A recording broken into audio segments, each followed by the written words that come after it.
Hello, Hello. Hi. this is Hannah Temple, the amazing Hannah Temple. And this is Harvey, who's exposing himself a little bit more than I'd like, who's joining us for the Just podcast very today. excited about our conversation. Anyone who's listening and not looking needs to go onto YouTube and see Harvey. Harvey is making his debut on the Interior Design podcast today. And what a debut. Oh, he's beautiful, isn't he?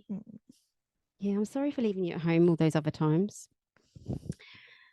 Today, I'm joined by the lovely, amazing, beautiful Hannah Temple, who I recently met on a yoga retreat, the most amazing yoga retreat.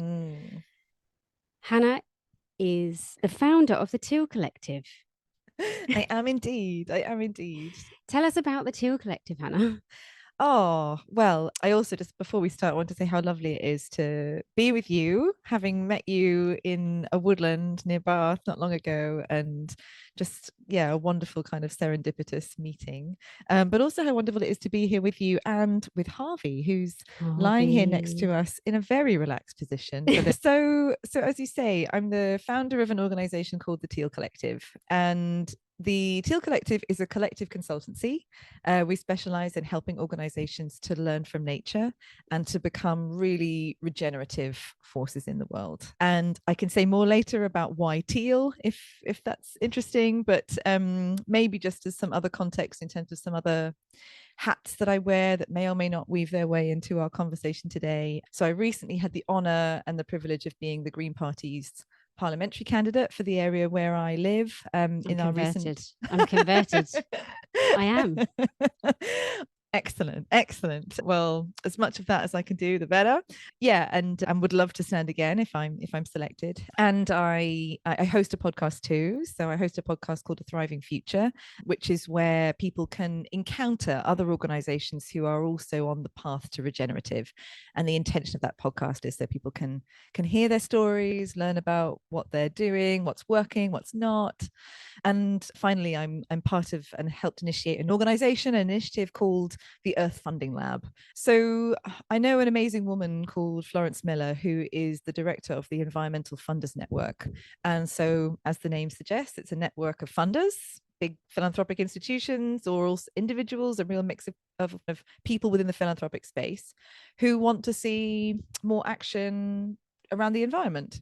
And what she really noticed was that there was a real kind of, well, a lot of issues with the efficacy of a lot of the money going into environmental protection, and that lots of funders were working kind of in silos, not really connecting to one another, not working collaboratively, and also not working at a systems level, tending to kind of look at little symptoms rather than actually using their money and their resource to sort of try and shift the underlying systemic issues. And so we created a lab, a kind of program and a community for funders to come together to learn and unlearn about, well, the guiding star within the lab is around how do we create an economy that serves life? How do we create an economy where that is the real priority? And so we brought together a group of funders who are curious about working towards that question, who want to work together. And so the program is a space to sort of learn about what an economy that serves life might look like, and also how to do philanthropy and funding differently so that they can kind of be part of a solution or a move towards something different. Yeah, so it's really exciting. And actually, if anyone is curious to join, if anyone listening is in a funding position or role or curious about that world, then we're starting what we call the base camp training, which is kind of the on-ramp for the lab if anyone is curious. Exciting.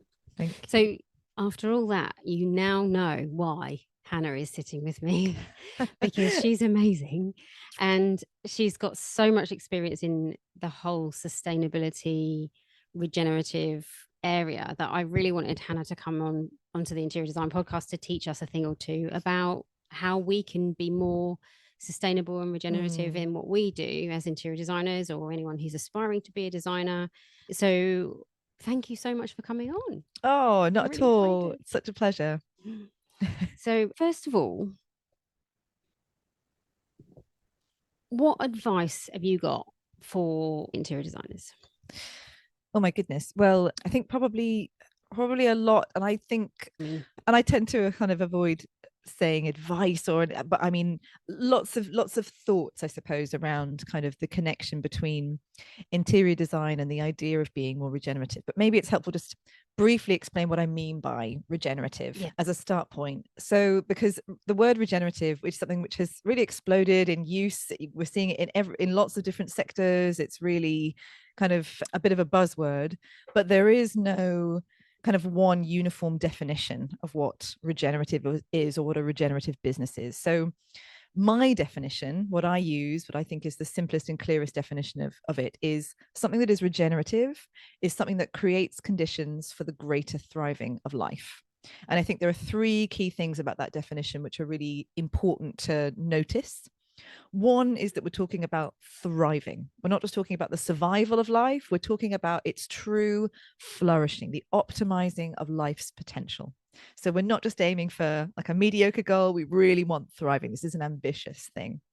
Secondly, when we talk about life, that's a really holistic understanding of life. So we're not just talking about humans. Obviously, we are talking about humans and all humans, but we're not just talking about humans. We're talking about all life on this planet, all of the animals, all of the plants, all of the bacteria, mycelium, viruses, all of the life on this planet. We're talking about life thriving. And crucially, we're not just talking about life thriving now. We're looking at what is the greater thrive? What can we do to support the greater thriving of life into the long term, future generations of life on this planet, and that holistic balance of interconnecting life. And the final third thing about the definition is that we're talking about the greater thriving of life. So being regenerative is not a destination. It's not, okay, we as an organization or as an initiative, we've done X, Y, and Z. Done. We're regenerative. Tick. We can pat ourselves on the back and applaud ourselves. No.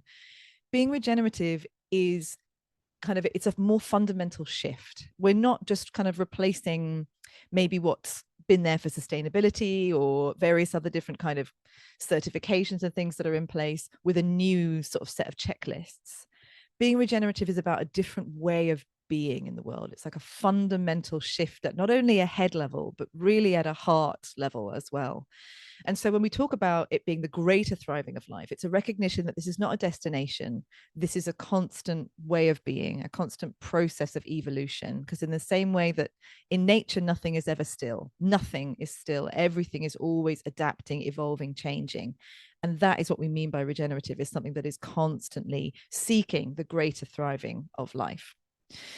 So that's kind of what I mean by regenerative. And there's a whole world of what I could say about how that translates to business and organizations. But I wonder. I mean, I think that what something you just said there was really hit home, because as a designer, I really struggle to choose the most sustainable products.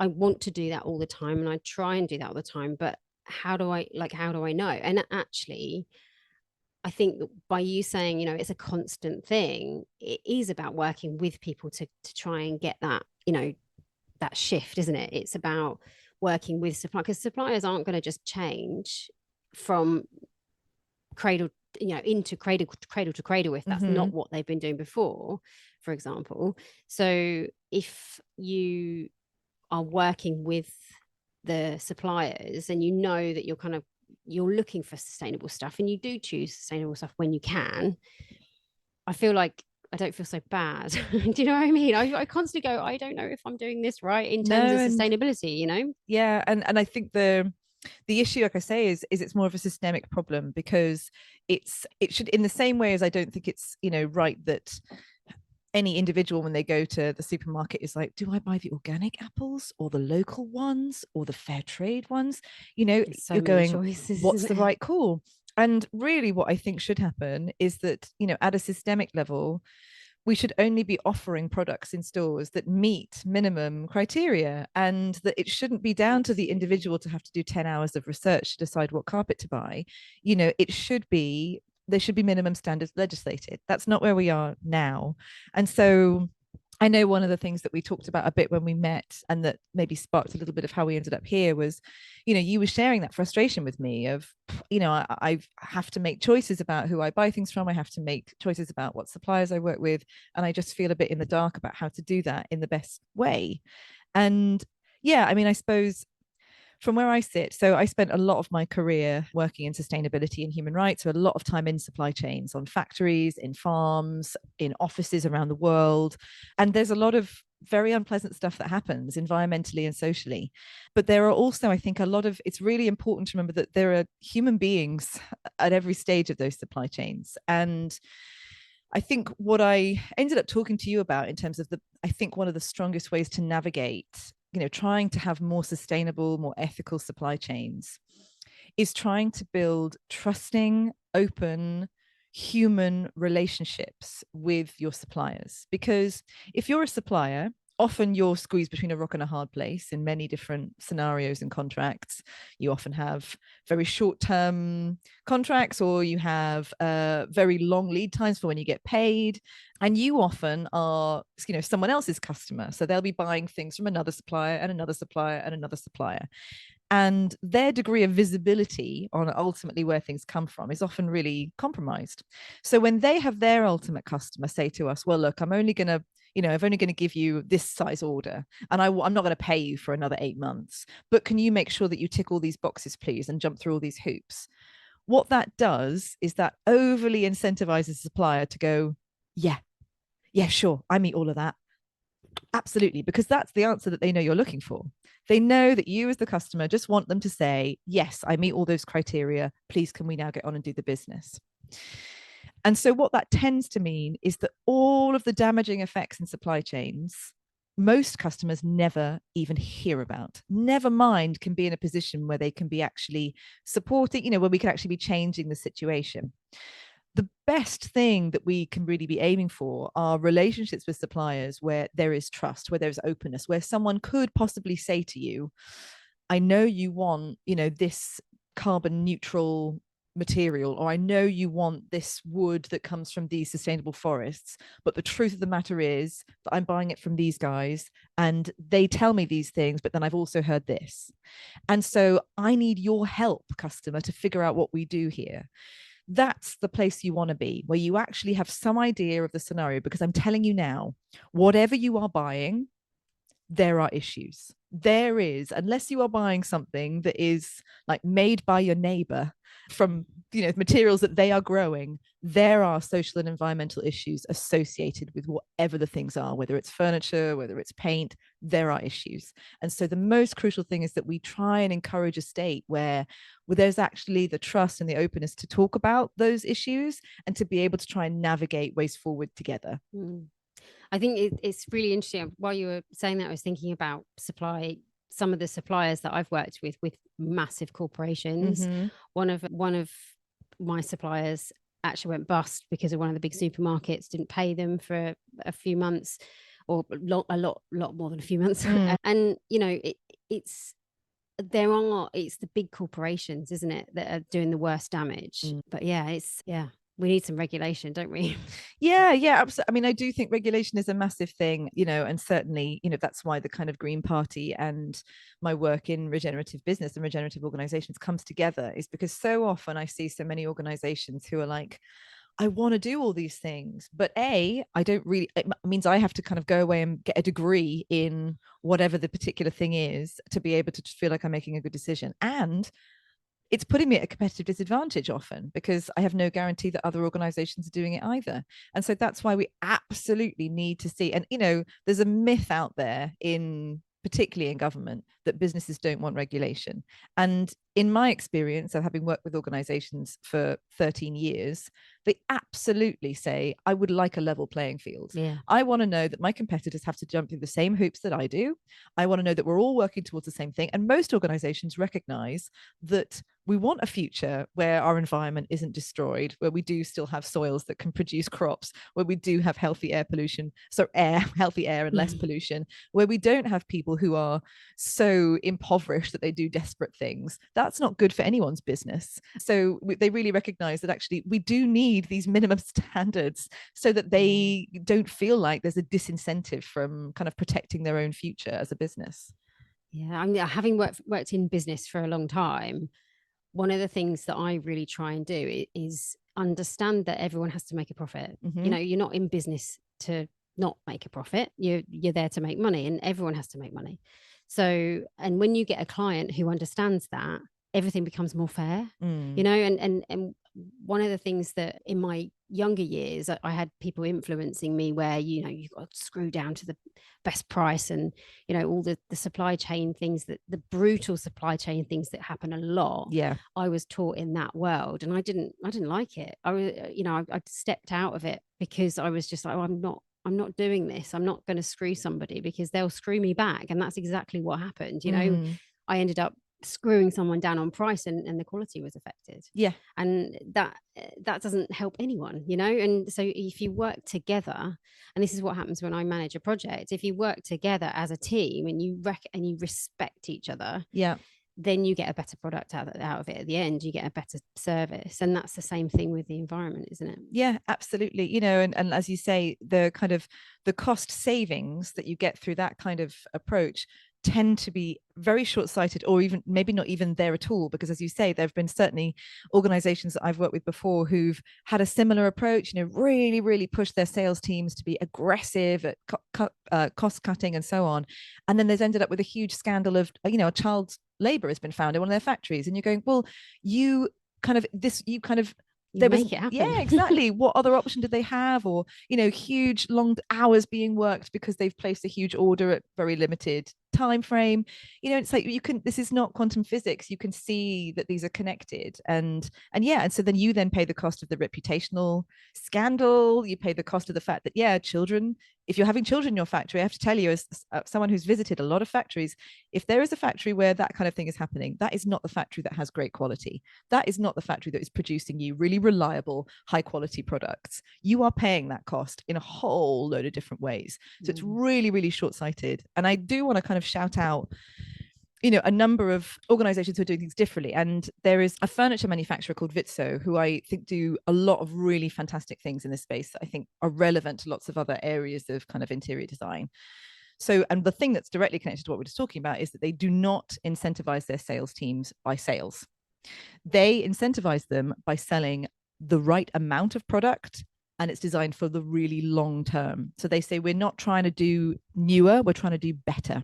Their sales teams are encouraged to directly undersell, to say, if you're not sure, have less, and you can always have more, you know, you can always get more of it. You can always add more things on if you want. Please have less. Make sure that you only take what you really need, so that we minimize consumerism, we minimize waste. And they also, their products are designed in a kind of modular fashion, so that you can, if you buy this armchair, you can extend it to become a sofa. If you buy this shelving unit, you can mix it around and add other things to it. It's modular, it adapts, so that because another way in which I think this idea of kind of supporting more regenerative thinking around interior design is, interior design has become a bit more like fashion, right? It's become very like fast, lots of different seasons. People are like, oh my goodness, we haven't redesigned our bedroom for 2 years. Oh my God, we've got to redo it.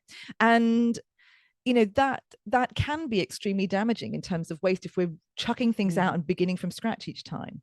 What if our interior design was really built around, how can we create spaces that are really adaptable, that mean that, okay, with just a few tweaks, you can get a completely different look. Okay, if we, you know, like in the same way as this manufacturer has done, how can I offer you a piece of furniture or whatever, a soft furnishing that has a whole load of different uses, has a whole load of different ways in which it can be updated in terms of the color or the look, without you needing to have a whole new set of resources and materials. And this business has demonstrated that that works economically for them, because the people, the word of mouth that they now have, because the quality of their products is so phenomenal, and people just love experiencing their furniture because it's so well designed. Where is this company? Vitso. They're actually now based in the UK, but their background, the main designer, who's amazing, he's come up with these fantastic principles for design. I think he was German. Don't quote me on that. I can send you a link.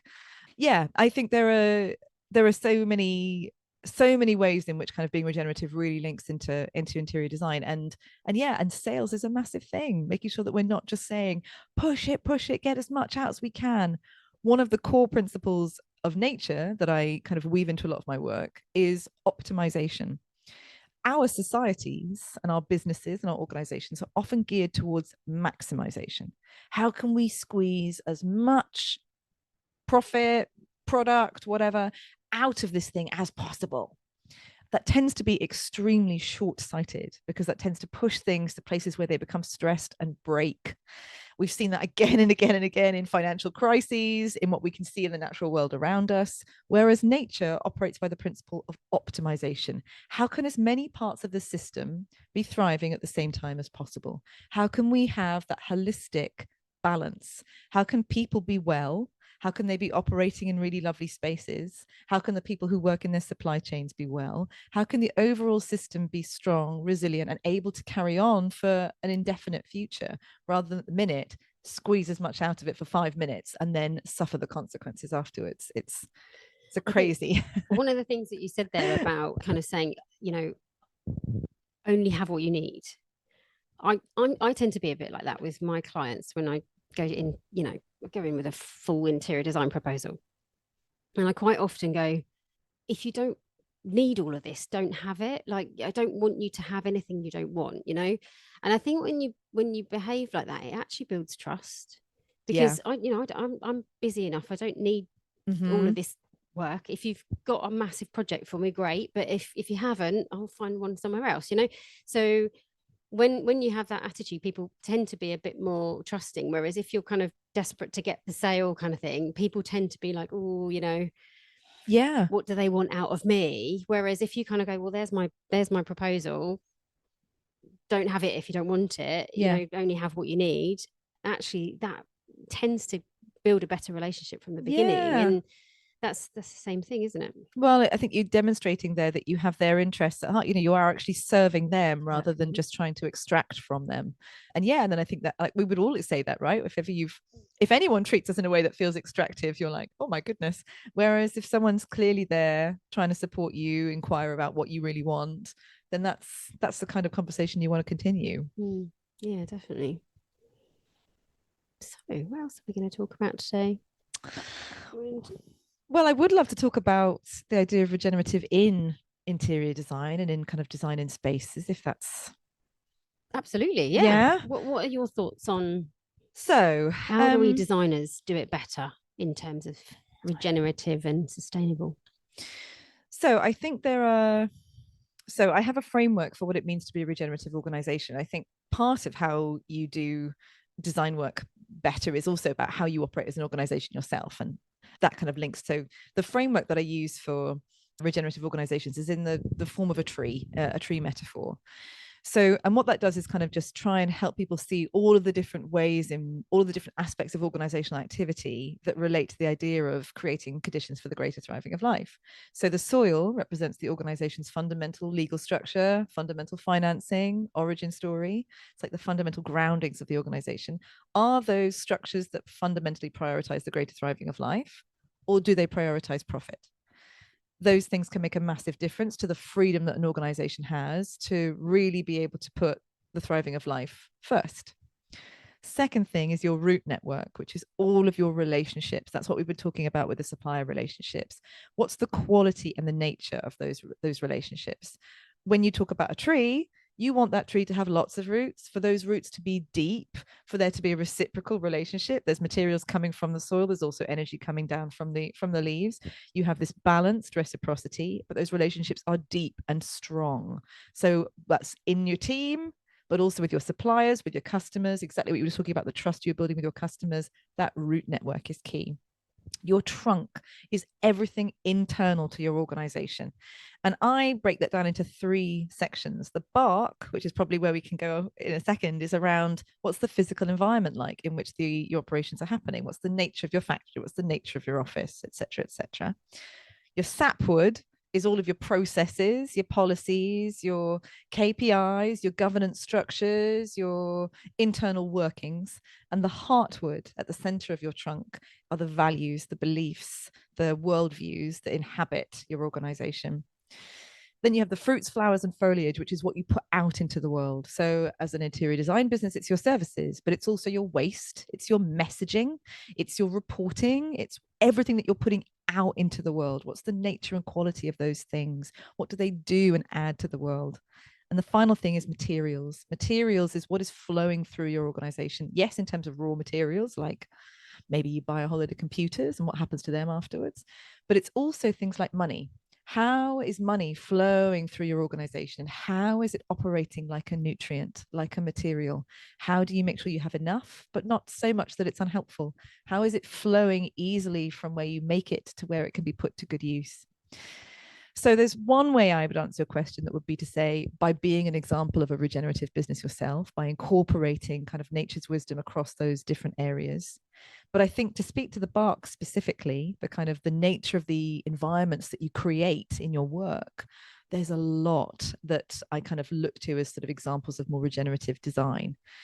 One of those things is, okay, are the spaces that you're creating allowing people greater connection to the natural world? Are there spaces for natural light, connection to natural materials, natural sounds? There is so much data which demonstrates that when people have access to the outside or to natural light, so in hospitals, for example, they require less pain medication, they recover quicker.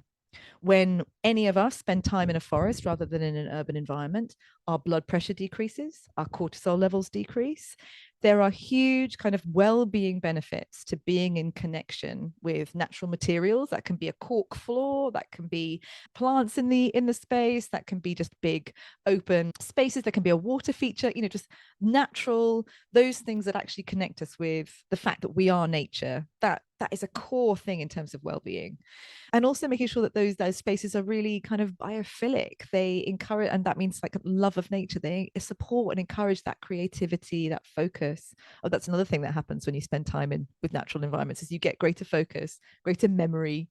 All of these things are amazing. And often, if you're designing spaces where people want to be at work, you're at an office or a home office or whatever it is, like there are lots of benefits. Biophilic has been in fashion for a while, and it's not going anywhere. Yeah. And I mean, we've just put some plants in our office, which are rubberwood plants, and they give out loads of oxygen, and they just feel really nice as well. So, if if you haven't got great ventilation in your office, having real plants that are going to pull in the carbon dioxide and kick out the oxygen is actually going to make you feel much better.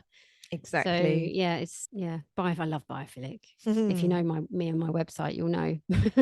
Excellent. You'll know that I love a bit of a plant. Plants in everywhere. I actually put it in my proposals now, plant plan. And I'm like, people are like, why do I need a plan for plants? Because I'm going to put a lot in there. Oh yeah. If you let me. Oh yeah. Gorgeous. So in terms of, there was a couple of things I was thinking about then. As an interior designer, I mean, we've heard in a previous podcast, Cradle to Cradle Sustainability, when we were talking to Lewis Pullen about how 50% of the waste that goes into landfill comes from construction. And ever since I heard that, I have been on a bit of a mission to not put anything into landfill unnecessarily. So that is why there's an enormous pile of furniture over there, which I've got on Facebook Marketplace, and I keep going, do you want some desks? And I'm trying to repurpose it all and sell it for a $5 or a $10 or give it away for free if I have to.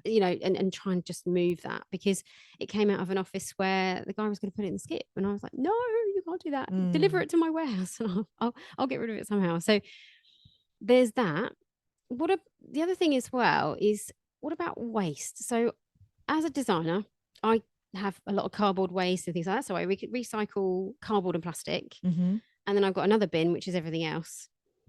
But in a corporate environment, we don't have a food bin like you would at home and stuff like that. So in terms of recycling, how do I do that better? Is there any organizations that will recycle more than just, because we're with Viola, I think it's Viola. Yeah. So absolutely. And you're talking about specifically like within your office, your like immediate operations. Designer, you've got rubbish. Where do how do we better recycle as a business? Because these guys are like, oh, that's all we do. We don't recycle food. Yeah, and most people won't have a choice over the kind of local authorities, choice of contractor for your waste disposal and things. So there will always be limitations to that. But I would say two things. So firstly, it's about the choices that you make initially. So obviously trying to prevent anything, because ultimately what we want to get to, and certainly again if we look at nature, there's no such thing as waste. everything that's produced forms part of a new cycle. And I know the idea of kind of circular economics and cradle to cradle, like these have become very, very popular and much more kind of more widespread. But absolutely, the idea of waste should become redundant. You have resources that change. Okay, so there was a desk. Now, what does it become? What are the different phases of the life cycle? Because there should be no waste. There is no waste in nature. Things just form part of different cycles. That's really what we want to aim for. Where we are now is so doing what we can initially to think about the things that we bring into our organizations, to sort of think, well, is this something that's immediately going to create a load of redundant waste? Is this going to be something that, like there's going to be a load of packaging on it that I'm not going to know what to do with, or this is designed to only last for 2 years, and so in 2 years I'm going to have this challenge or whatever. The second thing is, yes, there are organizations who are set up to help you recycle things that are not traditionally recycled by major waste providers. So TerraCycle is terrible name, but TerraCycle is an amazing initiative. They tend to work at a kind of community level. So like where I live, we have in various different parts of kind of the town, there'll be places where you can take the things that, you can't normally recycle. So things like toothpaste tubes or your batteries, although you can do them elsewhere. When it comes to things like your blister packs for your tablets and things, there are like different points, crisp packets, all these different things that typically can't be recycled, you can take them there. So I think depending on the nature of the waste, again, waste in inverted commas, but of the nature of the materials, the resources that you find yourself kind of not knowing what to do with, it would be interesting maybe within your industry to see whether there are specific places, like if there are things like, because again, furniture must be a massive, huge, a massive thing where there will be outlets, avenues for that. And I think more and more people and organizations are recognizing the need for that support, and more people are interested in upcycling, second life, pre-loved. It's become a major thing. And I think as an organization, the first thing you want to do is prevent that in the first place. Try and make sure that you're not choosing things that are going to not last you for a really, really, really long time. But secondly, if you do have things that you can't make use of anymore, to really, really try and make sure that they have an opportunity to just form, enter a different phase of their life cycle rather than, just being shoved in the ground. Yeah. And this is the thing, is the thing about construction and interior design is you are kind of ripping it out and starting again a lot of the time. And I always look at everything from how can I recycle that? How can I reuse that? And then clients like, no, I've had that for 20 years. You can't reuse that. And I'm like, yes, you can. It's made of wood. Yeah. And it's fine. I just need to fix it up and it'll be, put a new upholstery pad on it. And, that kind of thing. I think having that attitude with everything, because I'm a bit of an eco warrior when it comes to that. But it doesn't, if you were a designer who was making an awful lot of money out of selling furniture, then you're going to be less likely to behave like that. Well, so yes, I know. As I say, like examples like Vitso are proving that no, it really does. That is a short-sighted aim. And if you have a board of trustees, if you have a CEO whose fiduciary duty is to make sure that you're protecting, stewarding the interests of that business, acting in that way is not in the business's long-term interests. Because look around at what's happening to our forests, look around at what's happening to our oceans, look around what's happening to our societies. This is a really short-term ambition. And the kind of like, okay, we also have a duty to maximize profits for our shareholders. Yeah, you do, but that's completely in contradiction often to your motive to steward the interest of the organization for the long term.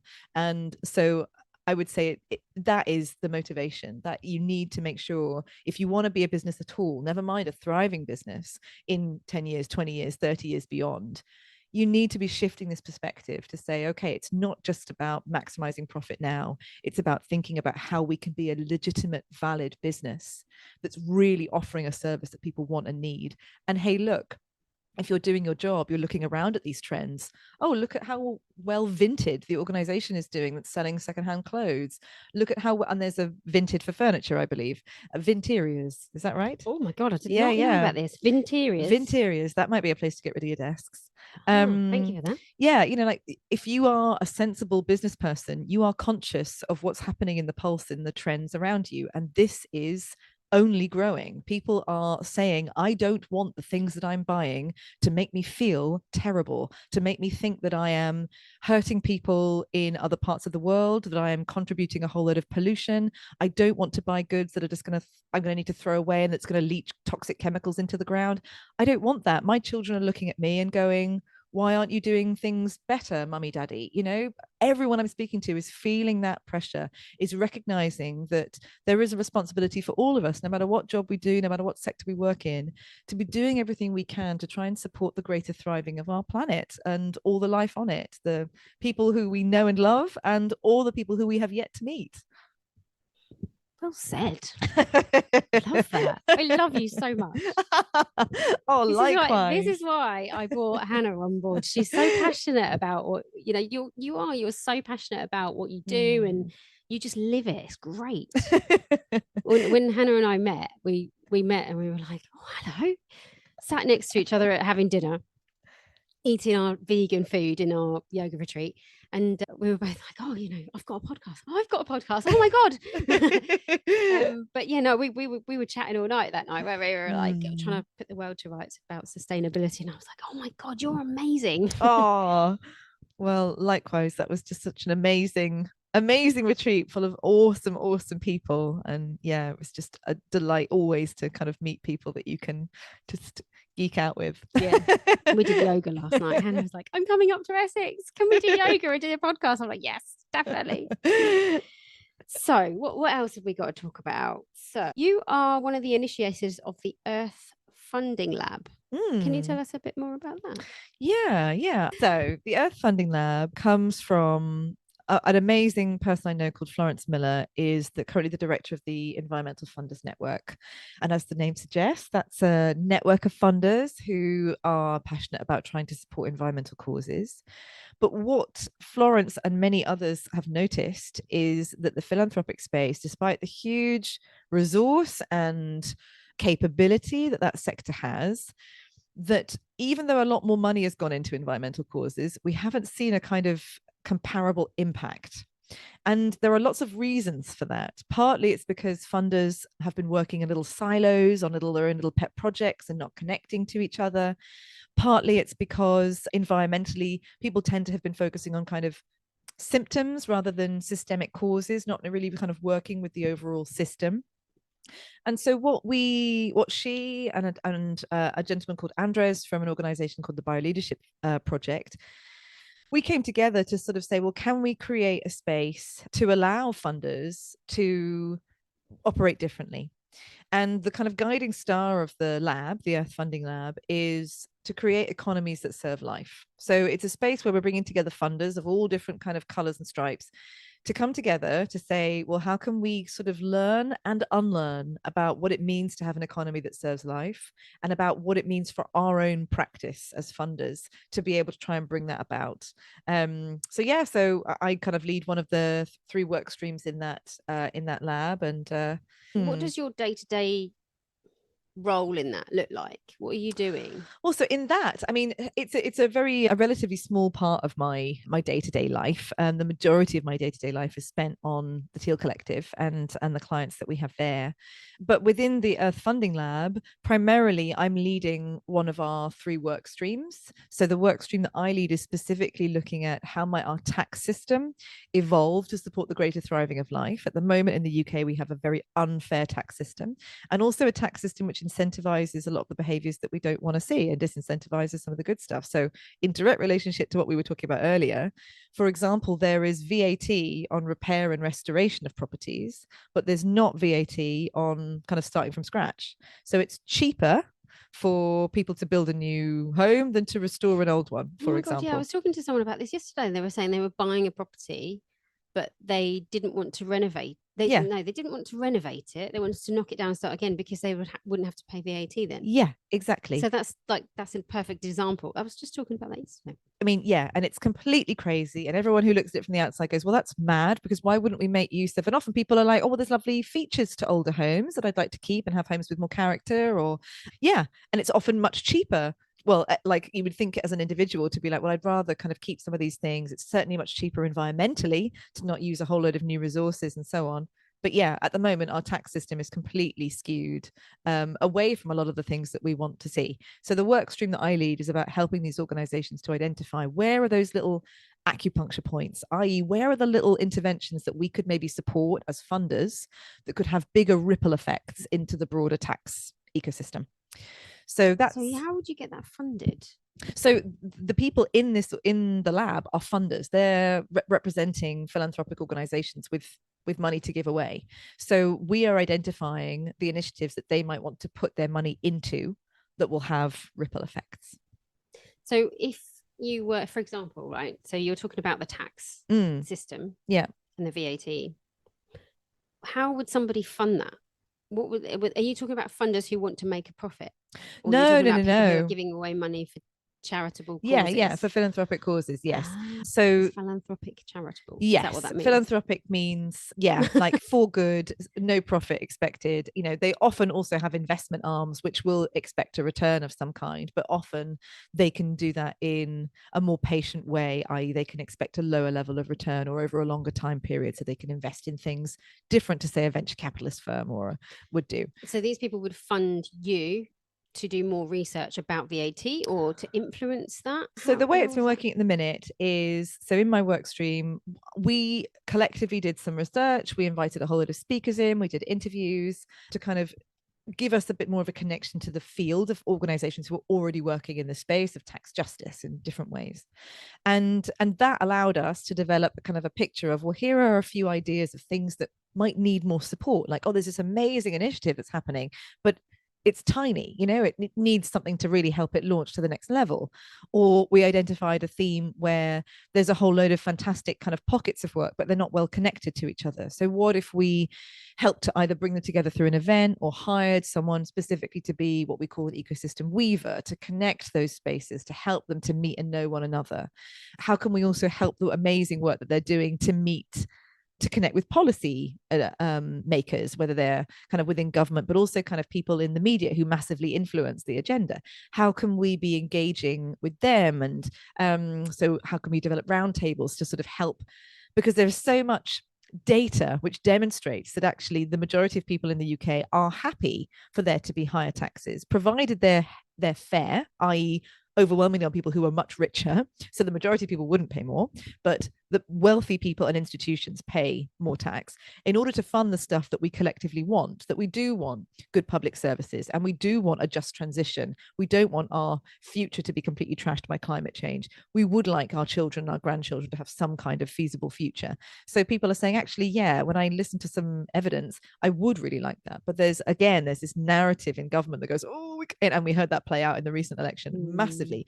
We can't possibly talk about increasing taxes because people freak out. And we go, actually, if you increase the taxes on people with over £1 million worth of assets, for example, by 1%, and you increase people who have over £1 billion of assets by 2%, you get over £50 billion of income every year into the government, which more than resolves the restoration of the NHS.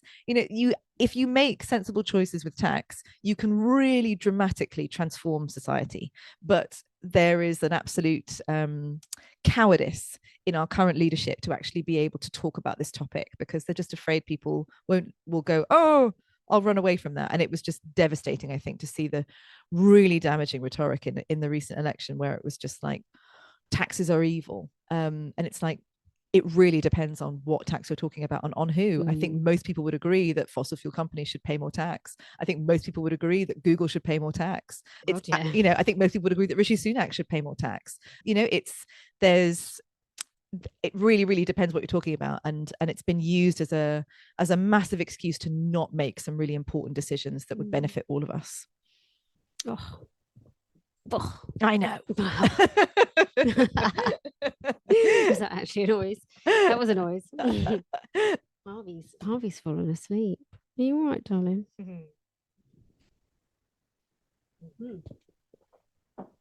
Good place to pause. Yeah.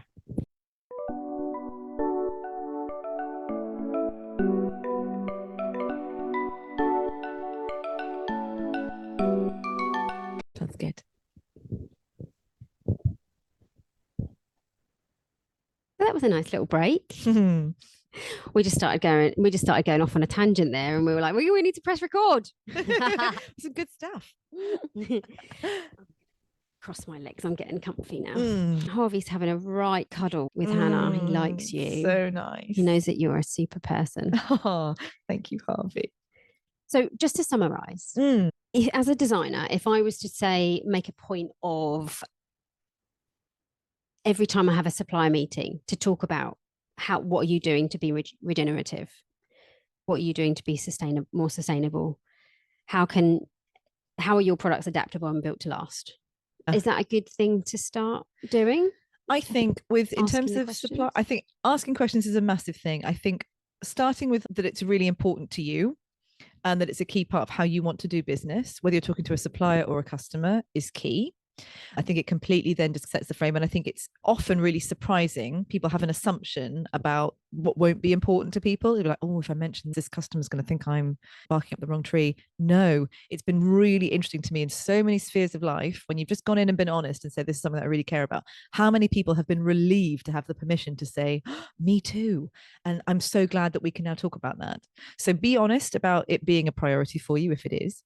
And I'd say, secondly, I would say be upfront about wanting to build long-term trusting relationships, to say, look, I want to build a relationship with you, no matter what that context is, that is not just about a transaction, that I want us to be able to be honest with you about the challenges that I have in my business and for you to have in yours. And you may not be able to say it like that in each meeting, but like you said earlier, to be cultivating intentionally relationships with customers where you can say to them, look, I obviously need to make a return on this, and that understanding is there, and where your supplier could say the same thing to you and go, if we do that, then we're going to have to cut this corner, and how do you feel about that?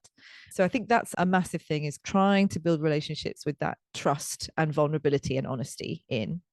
So what if a designer wasn't as in a position that I am, where I can say no to something if I don't want to do it, and they needed the work? Would you have any advice for someone like that? Yeah, I think that's a really important question, because I think there might well be lots of people thinking, oh, well, this is all very well and good if you've got enough money coming in. And I think that is a really crucial question, because as with the tree framework I mentioned earlier, when you think about money as a nutrient, you don't want too much. No organism out there wants too much, but you also need enough. It's absolutely crucial that this is not about sacrificing yourself. This is about making sure that you have enough to do the work that you want to do well. So it absolutely is crucial that you have that. I would say that from the experience of setting up the Teal Collective, when I set up the Teal Collective, what I did intentionally was to try and make it really lean, really low overhead, so that I'm never in a position of having to compromise our values, our principles, what we're here to do, because I need to get that job in. Because there might be a scenario where that happens at some point, where whatever, I fall on hard times and things change. But the intention of the business is to try and reduce those overheads as much as possible, so that I'm not in the place of going, oh my God, I have to pay 10 salaries at the end of this month, so we have to take this job, even though it's totally not in line with our values. I want to avoid that possibility as much as possible. So I would say that you can never, I'm certainly not going to sit here and say that person out there, if you're in a position where you have to take a job because you need to survive, you have to. I'm certainly not going to tell you not to do that. But I am going to say that you can try and design your own organization from the beginning to give you as great a chance as possible of being able to prioritize the values that you care about. And so maybe it's about making it a lean organization that means that you can really adapt and respond to the scenario and not have to compromise. It's also about some of those fundamental questions, like I mentioned earlier, like setting yourself up organizationally, legally, as an organization that can prioritize the greater thriving of life over profit. If you set yourself up as a shareholder and organization with a company, a limited liability company, the overwhelming legal leaning, you are immediately setting yourself up in the direction of prioritizing short-term profit. The organization that I run is an organization limited by guarantee, which is a legal structure available in the UK, which means that legally my organization can only ever use the money that it gains for its purpose. It can never be something that I sell and make millions of pounds from. It means the legal structure guarantees that the money that comes into this organization is used to further its mission. So there are lots of things that you can do as an organization to making the regenerative choice more easy, make it more natural, the sort of general direction the organization is pointed in. But absolutely, you need to make sure that you have enough nutrients. But often the answer to that is by asking yourself, do I really need to have 10 offices? Do I really need to have X, Y, and Z? Or can we do things lighter in a way that means that we can actually prioritize the quality of what we do? Yeah, I mean, just while you're saying that, I was thinking in COVID, we got a lot smaller, our business, completely restructured. And we're now a much smaller business in terms of people. But I subcontract out when I need to. And we're a lot more profitable, and we're a lot less wasteful in terms of the way that we work, because we've restructured and made it smaller. And that has put me into a position where I can say no to things. If I've got a client who's behaving badly or saying that they don't care about the environment, for example, not that anyone's ever said that to me, but I can say no to things and stuff like that. So. And I think that's priceless, isn't it? Like that ability to be able to say we can act in congruence with our values. That's something that, how free is that? And the kind of amount of well-being that brings is really hard to put a price on. I wouldn't be doing this podcast if that hadn't. Exactly. Yeah. I was curious about, having had this chat and thought about things in the way that you clearly have. I wonder, do you have thoughts for yourself, like experiments you're going to put in place in your own business, or things that you are interested to maybe try another time? I came up with an idea a minute ago when we were chatting, when we were supposed to be recording, where I think with the library, that we've got quite a large library with all different samples in, which I love. If anyone has listened to this podcast, they'll know I love my library. And I've decided to put a corner of the library to a sustainable corner. So any supplier that comes in and we have a material that is recycled and recyclable goes into one bit, and maybe have a secondary one that's recycled but not recyclable, one that's recyclable that's not recycled. You could go manually, but I think maybe having a corner of the library where it is our go-to, that's the first place we go to, which has got all of the recycled material, I think would be a really nice start. I know a lot of them anyway, and I do go to them, but I also write, one of the things I already do, which may or may not appeal, is that I've got a permanent marker sort of on my desk, and whenever I have a supplier come in who's got a recycled product, I write recycled on it, so you can clearly see it. So in a year's time, when I've forgotten all about what that person had just said to me, I can go to that book and go, well, that's all recycled, that's good. So that kind of thing I think is really important. But yeah, that's my take home on it. Lovely. Today. Yeah. I love that. And one other organization I haven't bigged up yet, which I just love to just throw in, and as we come to the end, was Interface Carpets. So Interface have done amazing things in terms of trying to reduce waste. So carpets, you'll know much better than I do, can sometimes be quite difficult to remove, and also often use like quite toxic glues to hold them down. And they used those little lizards called geckos that like can shimmy up glass, and they've got like incredibly sticky feet that means that they can climb on all these kind of amazing surfaces. But it's not, obviously they don't use any kind of glue. It's like this amazing, I don't know, texture to their feet, which means that it can grip really hot, but also can release really easily, and so be removed really easily. And Interface examined the way they do it, and they've now developed a version that they use on their carpet, so that their carpet never has to, it's really easy to take up bits of it and replace it, so that you don't have to replace the whole lot. It's really easy to remove it. There's no use of any toxic glues, and it's really easy to reuse it, because you lift it up, you cut it into a different shape, you put it down somewhere else. There's none of that kind of, in order to pull it up, we have to rip it into pieces and it becomes completely unusable. So they have done some amazing things in their design, which have been totally about looking at how does nature operate, how can we use more of that inspiration in what we do. And I would just encourage any designer out there to just be thinking to yourself, and like I would say the ultimate practice, and I do this in my own business, whenever there's like any different challenge that comes up or a new question I'm grappling with, my first thing is, what does nature do? Go outside, have a walk around, and be like, when nature has this problem, whatever it is, what does it do? what happens. There's actually an amazing website called Ask Nature, which you can actually type your question in and it will tell you like, oh, this is how nature responds to this if there's a precedent. Yeah, that is just the ultimate source of inspiration. When I talk about what it means to be regenerative, creating conditions for the greater thriving of life, the great news is we already have the world's best teacher, because nature has been creating conditions for the greater thriving of life for 3.8 billion years. We have all the wisdom, all the answers that we could ever need. We just need to learn to listen and to use it. So it's, yeah, I think it's actually a really reassuring thing to remember, that when you're grappling with something and it's, oh, how on earth am I going to do this? So often the answer is just like under our noses if we learn to look. Well said. I just want to say thank you so much for coming in. I really appreciate it and respect your time for coming in and doing this, because I know you're a very busy lady doing all the things that you do. And yeah, no, I really appreciate how you've taken the time to want to educate designers as well. So thank you from our community, because I'm sure everyone will have a take home from this. And yeah, thank you for coming on. Oh no, Hannah Temple. Oh, thank you so much for having me. I want to make a round of applause. The amazing Hannah Temple. I'd be bowing to those of you not watching, but yeah, thank you so much. Such a joy to be here with you, with a friend. So lovely. And I've actually just remembered one last shout out, which is just on the point of designers. I'm part of something called the Life-Centered Design School, which is run by someone else. I just chip in as a contributor, but it's a beautiful initiative. I'd really recommend anyone checking it out. Life-Centered Design School. So I'll put all of this in the notes. Yeah. And your contact details in the notes as well. Of course, please be in touch. Yeah. And seriously, the Green Party, I never thought that I would be there, but meeting you and listening to all of the things that you said, I actually am totally in, and I really wish I'd voted now, because I didn't vote because I was just like, I'm not voting for them lot. And now I'm like, I wish I'd voted for Hannah.